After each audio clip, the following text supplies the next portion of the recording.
So, you know, I have to get Dragon Hawks or rifles or something, and of course I'm not going to be messing the crap out of breakers. So yeah, I love breakers, man. I think they're like the perfect. I don't know what the hell happened. I don't know how those two sorceresses ended up by that merchant, but oh well. I try and bring some of my casters backwards to try and invis that sorceress before he kills it, but it doesn't look like I get it. No, I guess not. So I just pull him back toward me. Positioning is almost everything in this matchup, especially when you're using Archmage Panda, because it's AoE based and you want to get as much damage on the units as possible. So I try and move my casters in back of my breakers, get off some AoE. I don't like my position right now. I don't like how he has access to all my casters. My heroes are in awkward positions, and I don't really have good AoE cast, so I say screw it, TP out. I like to have a TP on me against all races at all times, because if you don't, if someone sees that you're across the map and don't have a TP, they're just going to rush to your base, own all your peasants, and the game could be lost there. Not to mention, especially against Orc. I mean, this is a pretty imbalanced matchup in my opinion. I think human dominates it. I mean, I still lose to Orcs sometimes. I mean, it's not impossible for an Orc to beat me. In Grubby beats humans at the top level and stuff. But for the most part, honestly, unlike any other matchup, I feel more like I have more resilience in this matchup than any other. I feel like I can win the point no matter what my econ is or how many units I have or don't have. I mean, sadly, I feel like so long as I have my heroes and the priest, I can do this. So I never, especially when I'm doing Archmage Panda like this, I want to have a TP on me at all times, because no matter how much gold I end up spending on TP, that's a lot better than losing my heroes, because my heroes are the most important part of this strategy. They are the damage dealers. I see my Archmage gets real low here. I'm looking out for another shockwave, maybe chain lightning. So I try and get off a little AoE and I TP out.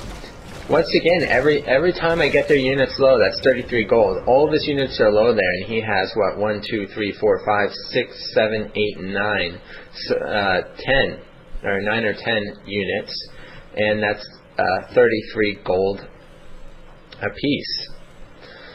So, you know, I mean, yeah, so it's like 330 gold right there of solves alone, if my math is good, probably not. And the other thing too is that when I get that many units low, I mean, shops only sells 6 solves at a time. So I've gotten, what, 9, 10 units low, so that's 3 or 4 units. He's not going to be able to heal right now.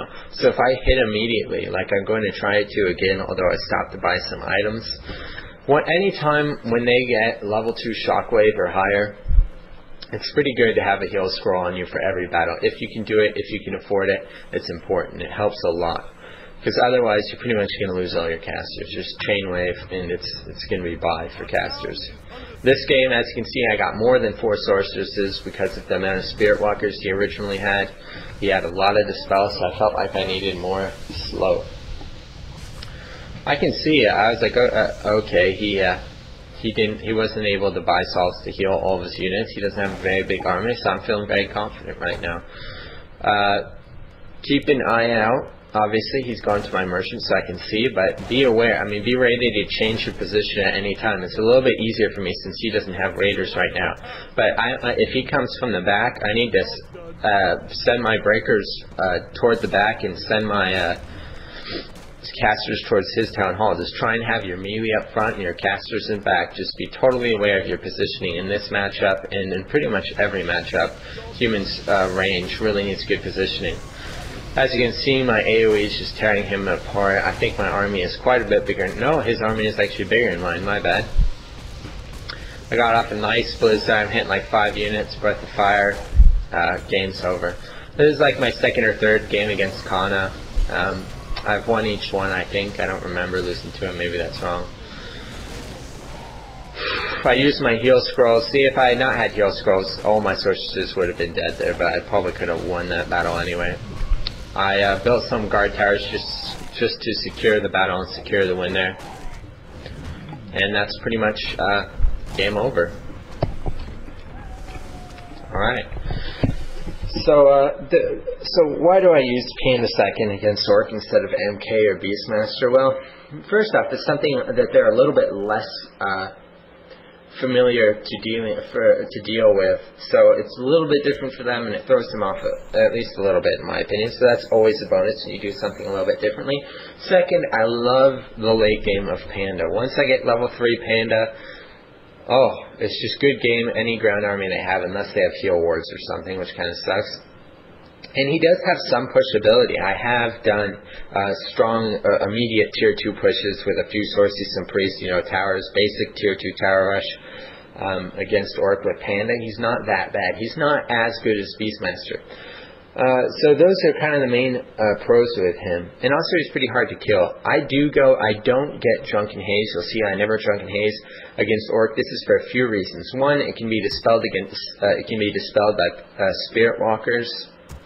I remember one time I had a game against Showtime where I went Panda first and I fast expanded and double racks. It was kind of a crazy game, but every time I cast a Drunken Haste on his units, he would dispel it before I could even cast Breath of Fire. So I was like, yeah, okay, maybe Drunken Haste isn't that good. And also, because of the size of Orc units, even when they're densely together, even if you get them in a small perfect circle, a perfect Drunken Haze will only get like 5 units, compared to if you do it against, say, gargoyles, where you can get like 15 gargoyles at once. So usually you can only get 2 or 3 units with a Drunken Haze at once. So it's not really too mana effective. And Drunken Baller is nice, man. I mean, critical strikes have actually ended up in some unlikely hero kills for me. I mean, a critical strike and evasion has saved my ass sometimes. And it's nice to have mana just to keep spamming Breath of Fires. I really do prefer that compared to spamming Drunken Haze and Breath of Fire. So against Orcs, I really do believe that Drunken Haze is not the way to go, that Drunken Baller is preferable. Please load up the second replay and pause it at the 10-second mark and put it at 1x speed. Once again, please load up the second replay, pause it at the 10-second mark and put it at 1x speed. Okay, some of the cons with Panda though is that usually he's best if you creep with him. Like I said before, he isn't that great at pushing pushing early, so the disadvantages to that is that you're a lot more likely for an Orc to successfully do something weird like a tier 3 strategy against you. I mean, usually when I do this strat, honestly, it's a lot safer for an Orc to go tier 3 against me than it is if I went Beastmaster. Because if I see someone going tier 3 and I Beastmaster, I'm like, dude, whatever, you're getting tower rushed. But with Panda, it's a little bit harder and a little bit less likely to be pulled off.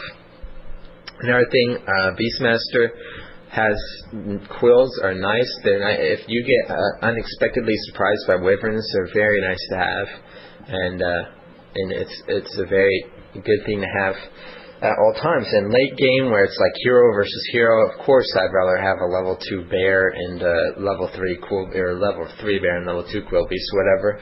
And with my water elementals, than I would just have a Panda. I mean, there are situations definitely where I wish I had a Beastmaster instead of a Panda, but there are definitely other situations where I'm very glad to have a Panda.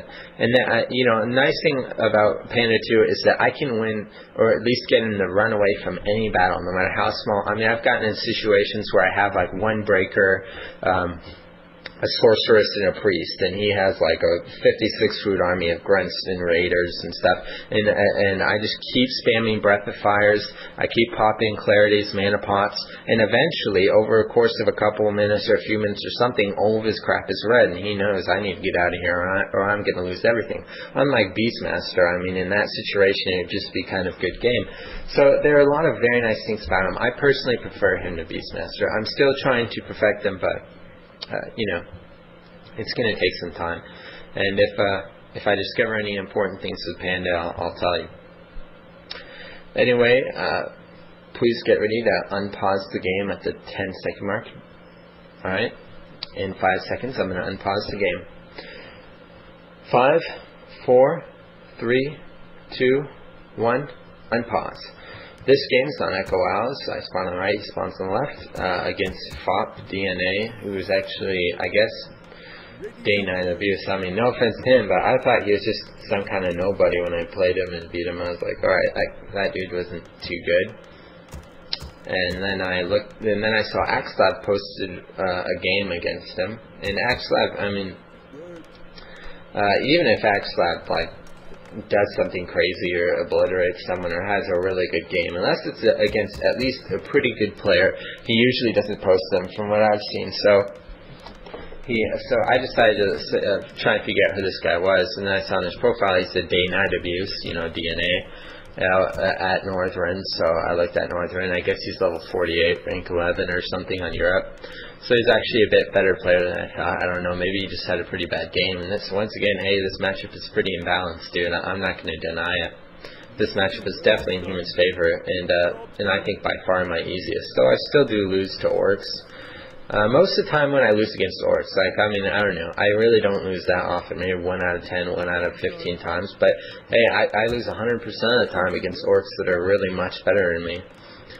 But usually it's when something goes haywire in the early game, like I forget to make an Arcane Tower and I end up losing 3 Peasants, or like their Blade Master ends up stealing 3 creeps in a row, or I lose my AM or something. If something goes really bad in the beginning for me, then those are the games I usually lose. But generally, if I have a good early to mid game, the rest of the game I win. And other times I lose is like when they go tier 3 on me and I don't scout it properly, or I do an unsuccessful push to stop it. Those are times I kind of get screwed over against Orc. But rarely does it turn in. Rarely do I lose when it's just tier 2 against tier 2. Battle after battle. I can't think of the last time I lost a game like that. Anyway, so this game kind of risky. I go for this creep first. The disadvantage going this creep first is that against Blade Master, he can usually get there in time to either steal the kill or steal the item. So generally, I think it's better if you do the bottom one first, then go to the top one. So anyway, I went to that. I think I did my build order right with this game, by the way, so I should congratulate myself on that. He's just harassing me. I think he stole a creep or 2. My EXP bar doesn't look where it should be, and I've only got 48 EXP. You got my Arcane Tower up, so I feel pretty secure. Once again, look at my placement. My Arcane Tower is basically guarding all my buildings, and it's near my entrance. So if he decides to enter into my peasants, he's gonna be hit by my Arcane Tower. And also, it'll protect any buildings I build out front of my town hall if I need to, like Arcane Vault. Usually on this map, at least with this spawn, well, with any spawn on this map, I have to build at least my vault or one of my sanctums outside my town hall, because I can't usually fit all 3 in back. So I tend to put my vault out front because it's vault is something I can usually safely get up before tier 2, and sanctums are a lot more fragile, and it really sets you back if an orc is able to constantly cancel your sanctums while you're building them at tier 2. So I prioritize having those in back instead of my shop. Yeah, so hopefully I build my shop out front this game. He's stealing my creeps, that kind of sucks, kind of pisses me off. So I decided screw him, I'm going to go steal some of his creeps. This is a pretty dangerous idea generally.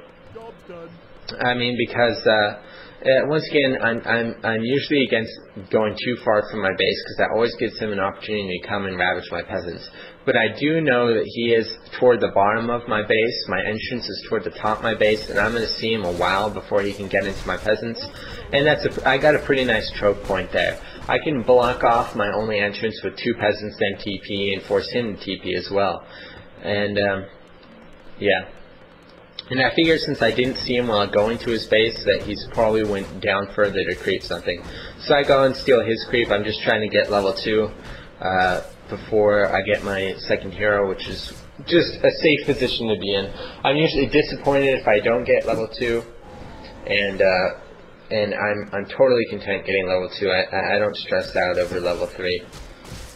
Some of the time against orcs, really aggressive orcs, once I get level 2, I just kind of hang out in my base, because especially on a map like Twisted Meadows, because my only other options are like going to go creep the other oranges from near other bases, but in my opinion, a lot of times that's too far away from the